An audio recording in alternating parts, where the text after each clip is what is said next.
이번 영상에서는 낮은 유통량, low float과 높은 완전 희석 가치, FDB, Fully Diluted Valuation의 특성을 가진 코인들의 최근에 겪은 조정의 이유와 투자자로서 고민해야 할 점에 대해서 알아보도록 하겠습니다.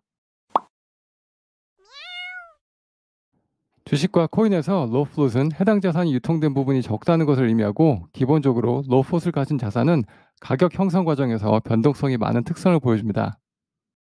로플러스 가진 자산이 더 많은 매수자들을 불러일으키게 되면 시장에 매수할 수 있는 물량이 적기 때문에 가격 상승이 급격하게 일어나게 되고, 해당 자산을 공매도한 집단의 경우 급격한 가격 상승으로 인해서 시장에서 해당 자산을 다시 매수하게 되면서 숏스퀴즈 현상을 일으키게 됩니다. 대표적으로 2021년 게임스탑, 2020년 테슬라의 경우 로플러 주식에서 숏스퀴즈가 생길 때 어떤 식으로 가격 형성 과정이 생기는지를 알아볼 수 있는 차트라고 할 수 있습니다. FTB는 완전 희석 가치 (Fully Diluted Valuation을) 의미하고, 블록체인 프로젝트에서 모든 잠재적인 토큰이 유통될 경우 프로젝트의 총 시장 가치를 추정하는 데 주로 사용되는 지표입니다.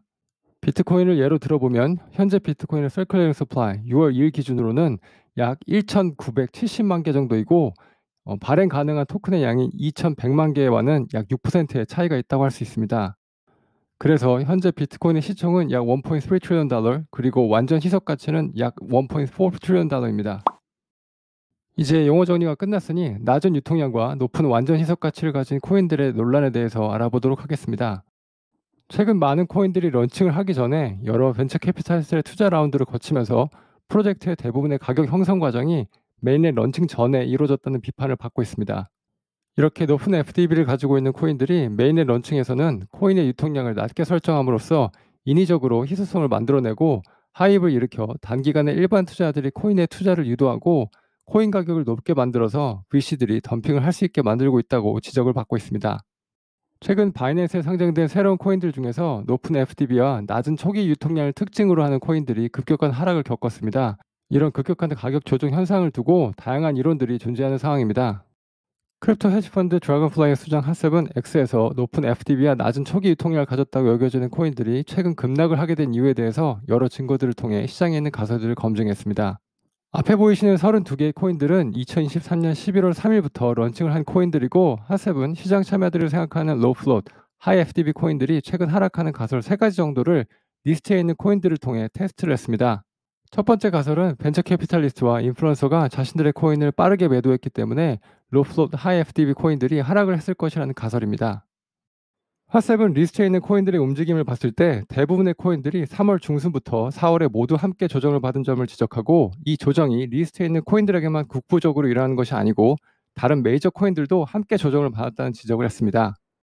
또한 메이저빗이나 인플루언서들은 핫셉은 SEC의 룰 144A에 따라 메인넷 런칭 전에 프라이빗 마켓에서 획득하게 된 포지션은 1년 또는 그 이후에만 매도를 해야 하기 때문에 이번 조정장이 빗이나 인플루언서에 의해서 이루어진 조정은 아니라고 할 수 있다는 점을 지적했습니다. 두 번째 가설은 일반 투자자의 자금이 밈코인으로 이동했다는 것입니다. 이 가설은 새롭게 등장한 코인들이 너무 비싸게 평가되어 있거나 또는 일반 투자자들의 관심이 없어졌기 때문이라는 점입니다. 여러 이유들 때문에 리테일 투자자들이 새로운 토큰을 매도하고 친숙하고 이해하기 쉬운 밈코인 위주로 투자를 해서라는 가설입니다. 하지만 밈코인 볼륨이 로우 플롯, 하이 FTB 코인들의 가격이 떨어지기도 전에 치솟았다는 점에서 리테일 투자자들은 이미 밈코인을 투자하고 있었고 자금이 이동했다고 할 수는 없다고 할 수 있겠습니다. 특히 솔라나 밈코인이 주로 거래가 되었다는 점을 감안해 봤을 때 솔라나 덱스 볼륨으로 봐도 실제 로우 플롯, 하이 FTB 코인들이 떨어지기 전에 밈코인이 많이 거래되었다는 사실을 또 한번 확인해 볼 수 있습니다. 또한 핫셉은 바이낸스 볼륨의 14.3%만이 밈코인 볼륨이라는 점을 감안했을 때 대부분의 일반 투자자들이 밈코인만 투자를 하고 다른 기술적인 코인들에 투자를 하지 않는다는 가설은 사실이 아닐 가능성이 높다고 주장을 했습니다. 여기서 BC 관련으로 BC가 이런 코인들을 너무 많이 가지고 있다는 사실을 인지한 일반 투자자들이 이 코인들을 3월과 4월에 매도를 하면서 조정장이 오게 되었다는 가설이 있습니다. 하지만 핫셉은 2017년, 2020년에 런칭한 코인들의 VC 포지션이 솔라나는 48%, 아벡스는 42%, BNB는 50%, STX는 41%, 니어는 38%였다는 점을 밝히면서 과거와 현재 런칭하는 코인들의 VC 포지션에 큰 차이가 없다는 사실을 지적합니다. 세 번째 가설은 토큰의 낮은 유통량이 시장의 공정한 가치를 정확하게 결정하는 것을 어렵게 만든다는 것입니다. 즉, 제한된 거래 활동으로 인해 적정 가격을 찾는 과정이 비효율적으로 이루어진다는 것입니다.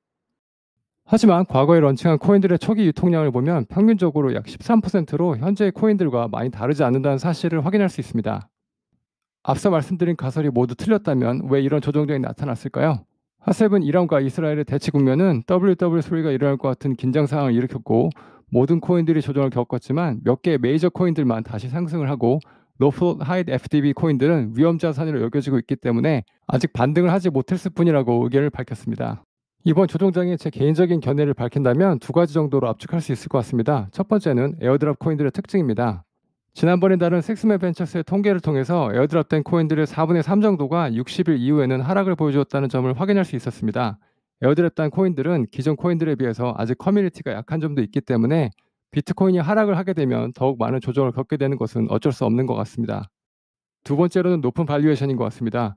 새롭게 런칭하는 코인들은 과거에 런칭한 코인들과 눈에 띄는 차이점이라면 코인 시장에 거대 자본이 몰리면서 메인넷 런칭 전에 프로젝트들이 이미 여러 투자 라운드를 거치게 되고 많은 가치 형성 과정이 메인넷 런칭 전에 된다는 점인 것 같습니다. 과거 사례를 본다면 이더리움의 ICO는 2014년에 18.66 밀리언을 모금하고 총 공급량의 83%에 해당하는 6천만 개 이스 토큰을 각각 0.31달러에 판매했습니다.